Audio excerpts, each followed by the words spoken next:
This is Dr. Polomi Shah here. I am the consultant head neck surgeon in Narayana Hospital, Arintagar Hospital, Mukundapur. Today I am going to talk on a very interesting topic about the viral association in head neck cancer. It is quite interesting, isn't it? There are 3 viruses that are associated with the head neck cancer. These are the human papilloma virus, Epstein-Barr virus, and the polymyoma virus. Among these, we are going to talk about human papilloma virus today. Why? Because we are getting patients ranging from 16 years to 80 years who are affected with the human papilloma virus. Human papilloma virus associated cancers, particularly oral cancer and the oropharyngeal cancers, are different from the tobacco associated cancers because they have very good prognosis in comparison to the tobacco associated cancer. Now, regarding the human papilloma virus, there are more than 200 variants of the human papilloma virus.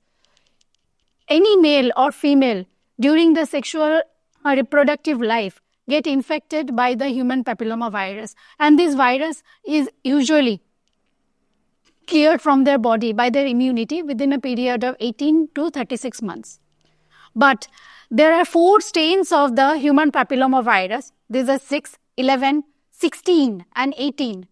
Those are associated with the cancer of the oral cavity, oropharynx and larynx and hypopharynx.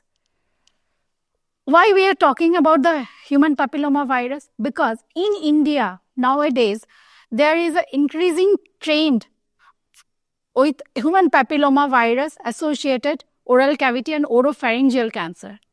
Oropharyngeal cancer is mainly associated with the human papilloma virus and it has got very excellent prognosis. By the oropharyngeal cancer, we mean the cancer of the tonsil and the base of tongue along with the posterior pharyngeal valve, that is the back of your throat. That is actually the throat. Oropharyngeal cancer's association with the human papilloma virus is quite established. But nowadays we are getting males and females, particularly having some ulcers in the oral cavity that are presenting quite late with to us as a human papilloma virus associated head neck cancer. Why this trend is increasing? It is because of the westernization of the cultural beliefs, like both males and females are having some orovaginal sexual relationship or peno-oral relationship. So because of this, the viral morphology is getting changed and it is other than not only affecting the cervix or vagina, it is also affecting the oral cavity and the oropharynx. So how to prevent it? The prevention is very easily, we can take some precautions and it can easily prevent it. Like we need to vaccinate each and every child aging from 9 to 12 years. Both the male child and the female child must be vaccinated with the human papilloma virus vaccine. It is a simple vaccine usually given at a 6 months interval. Just 2 vaccines are needed.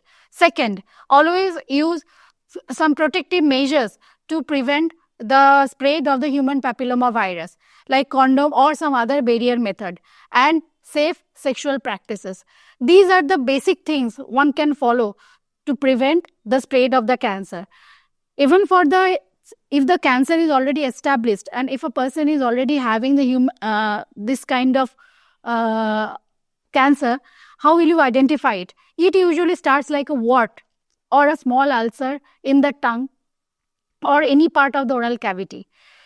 Just you go to the doctor will take a simple biopsy. Any of the center have the facility, they will also do the P16 staining and it gets easily diagnosed. After that, according to the disease, the surgery is planned, like the wide local excision of the tumor along or the malignancy with the proper margin of 0.5 centimeter or 1 millimeter or 1 centimeter along with the neck dissection if needed.